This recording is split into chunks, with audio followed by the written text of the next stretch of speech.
Olá, tudo bem? Aqui quem fala é o professor Lázaro. Hoje vamos falar um pouquinho de fundamentos de arquitetura de informação e hierarquia visual, organização lógica e visual de conteúdos para o web. Essa disciplina é a disciplina de design de interface.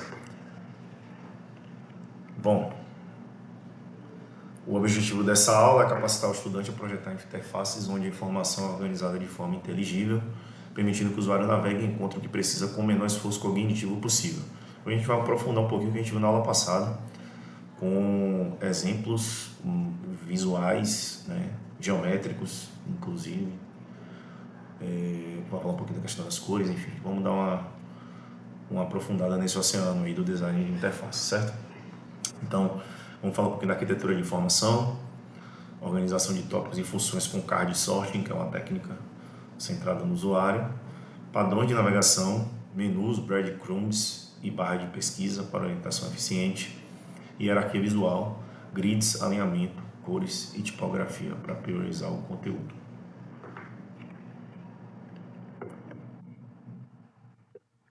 Bom, vamos começar conceituando a arquitetura de informação. É uma disciplina dessa grande área, design de interface, que estuda organização de tópicos, páginas e funções em sistemas interativos. O propósito da arquitetura da informação é criar uma estrutura razoável e memorável que suporte as tarefas dos usuários, reduzindo a carga cognitiva e facilitando a navegação. E aí, a primeira coisa que a gente precisa pensar é em esquemas de organização, dado uma quantidade de informação, onde a gente precisa organizá-la. Vamos organizá-la como? Através de tópicos, agrupamento por assunto ou tema, cronologia, a gente vai ordenar por data ou por tempo, de forma progressiva ou regressiva. Tem também a tarefa, onde a gente pode organizar por ação do usuário, ou público-alvo, onde a gente vai segmentar por perfil, ou até mesmo a ordem alfabética, certo? Na listagem sequencial, ou uma ordem numérica, que seguiria essa mesma lógica, tá? Então, dado um conjunto de dados, e a gente quer organizá-los para tornar a informação mais fácil de ser obtida, a gente tem que pensar em como a gente vai organizar. Então, a gente trago 5 possibilidades aí, mas existem algumas outras, né? Essas eu acredito que são as principais: tópico, cronologia, tarefa, público-alvo e ordem alfabética.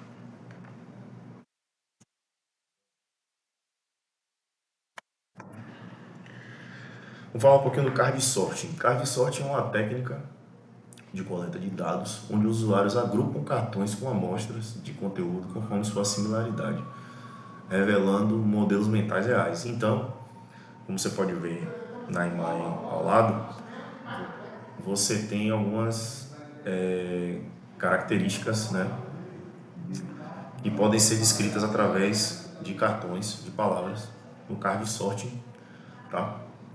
E esses cartões, eles são espalhados pela mesa e toda a equipe vai organizando esses cartões por similaridade. Aí temos duas formas, né? Duas técnicas. Uma é card sorting aberto, que ela é ideal para o começo do design, para a gente descobrir modelos mentais, quais palavras que se relacionam entre si e como a gente poderia categorizar elas. E também fomenta o entendimento do vocabulário do usuário, né, para esses termos do projeto. E também tem um card sorting fechado, que aí as categorias já estão pré-definidas e cabe a gente apenas encaixar os cartões em cada categoria. Que ela é já num contexto mais de refino, de validação, né? Em algumas hipóteses de design a gente confirma que sim se encaixa ou não aquelas realidades ali.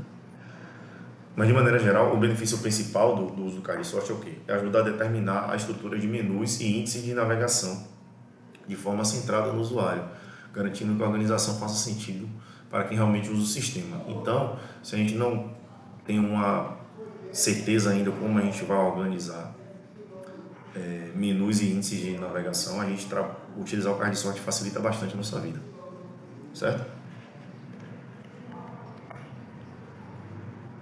Bom, falando um pouquinho agora de padrões de navegação.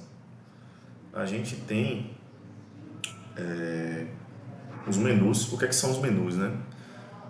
Os menus eles proporcionam ao usuário um contexto global e opções de escolha para facilitar a orientação do sistema, tornando a navegação previsível e eficiente.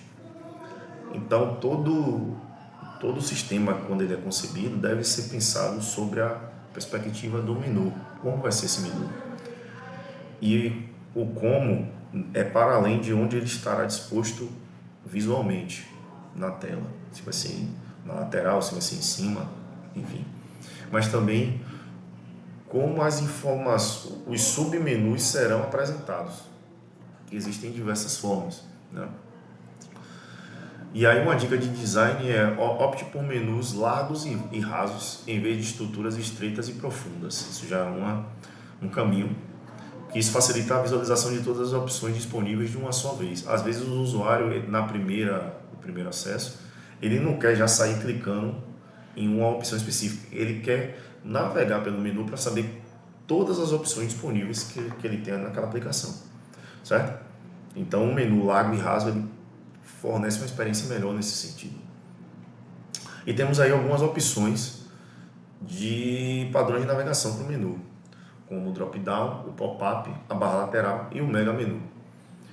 Quando a gente fala de drop-down, a gente está pensando em um menu suspenso ao passar o cursor. Então, a gente clica no menu, tem algumas opções e ao deixar o mouse ou, se a gente está falando de smartphone, ao passar o dedo sobre aquele item de menu, as suas sub-opções, suas subcategorias serão apresentadas ali para o usuário. Falando um pouquinho do padrão de navegação pop-up, o pop-up geralmente são janelas que são postas à frente, então ao clicar numa opção de menu vai aparecer uma janelinha à frente e essa janelinha vai ter outras opções que podem ter outras novas, que vai gerando novas janelas, né? Aqui tem que tomar um cuidado para evitar a poluição visual. Se for um menu com várias subcategorias que terão outras subcategorias, talvez essa estratégia de pop-up não seja a ideal, porque pode ficar um acúmulo de janelas inscritas umas sobre as outras, né? E isso vai gerar uma poluição visual que não é interessante. Mas a gente tem também, além do drop-down e do pop-up, a gente tem as barras laterais, né? A barra lateral, a navegação fixa na lateral da tela, você deixa o menu preso na lateral da tela, certo? E a gente tem também o mega menu, que são painéis expandidos com múltiplas opções de cliques, né, para pessoa, de ícones para a pessoa clicar, tá? É também uma estratégia. Então, trouxe essas 4 aqui, existem algumas outras, mas essas são as mais comuns.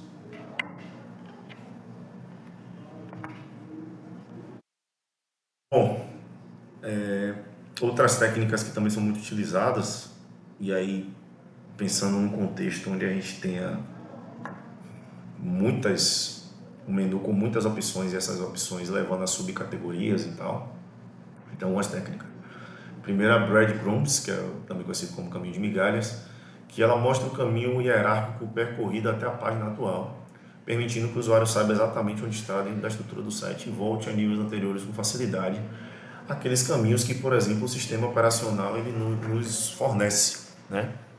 Então, a gente está acessando, por exemplo, o nosso usuário no Windows e a gente vê lá o caminho, né? C2 pontos, o nome do usuário, a pasta que a gente está, por exemplo, pasta documentos.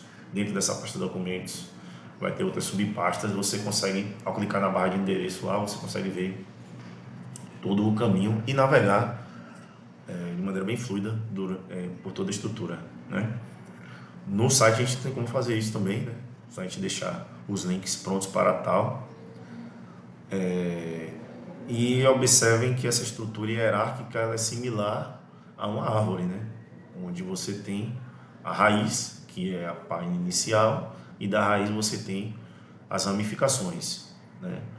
A primeira ramificação é as primeiras opções do menu e cada ramificação dessa vai abrir novas ramificações, que são as subcategorias e por aí vai, certo? Bom, a gente tem também a barra de busca nos casos onde há muitas opções no menu, por exemplo, um menu de configurações de um smartphone, como eu já citei anteriormente, onde você pesquisar deslizando, né, as opções, você vai perder muito tempo, porque tem muitas opções. Você pode procurar direto na barra de busca. Eu estou procurando por configurações de rede do meu smartphone. Você escreve lá rede ou qualquer outra palavra similar e aí vai aparecer as opções lá e você, de uma maneira bem mais objetiva, vai realizar o que você quer. E uma outra estratégia quando você tem hoje em dia, na verdade, para qualquer design, né? Mas quando você tinha menus muito robustos, assim, muito ramificados, o clique na logotipo voltar para a tela inicial, né? E foi uma convenção que começou nesses casos de aplicações com muito conteúdo, mas hoje vale para qualquer aplicação. Já é subentendido que se você clicar na logo, vai voltar para a tela inicial do seu sistema, né? Então, é uma estratégia que é bem simples, a implementação dela é bem tranquila também de ser feita e é uma excelente técnica de design de interface fazer isso.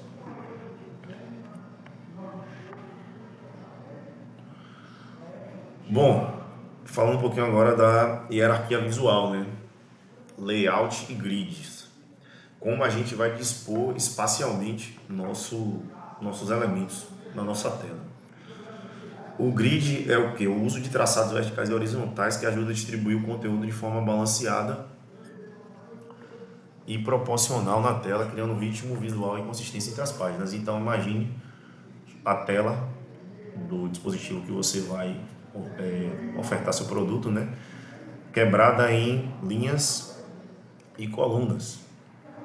E a organização dos elementos são feitos baseados nessas linhas e colunas. Então fica tudo ajustado em quadrantes ali, né, em quadrados.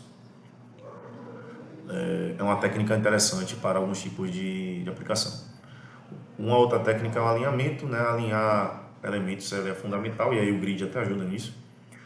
Reduz o esforço perceptual e guia o olhar conforme a direção natural da leitura, tornando a interface mais intuitiva e agradável. Então, se você tem uma tela alinhada, né, os elementos alinhados, torna a experiência de acessar aquela aplicação mais interessante, mais confortável, vamos dizer assim.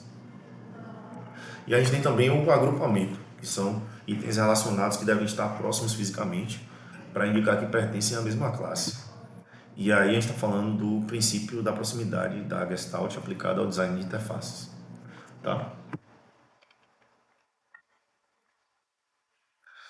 Bom, também é importante a gente entender a importância das cores, né, na hierarquia.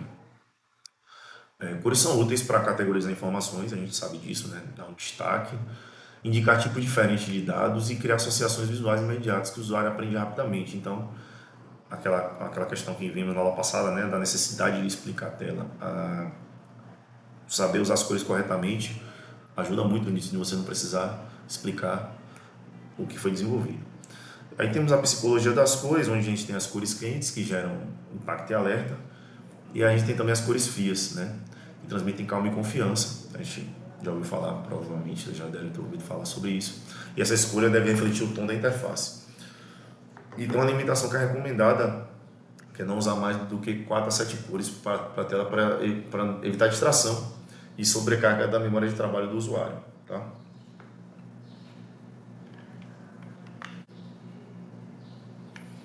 E, por fim, a tipografia e a legibilidade. Né? A gente tem que pensar no alto contraste, priorizar um texto escuro sobre fundo claro,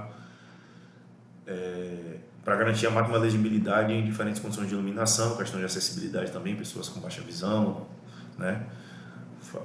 Telas com alto contraste facilita, questão do destaque visual, dados mais importantes serem exibidos em fontes maiores e também evitar excesso de letras maiúsculas ou fontes excessivamente decorativas, que isso cansa a visão e reduz a velocidade de leitura do usuário. Então, tem que tomar cuidado com essas questões também, certo?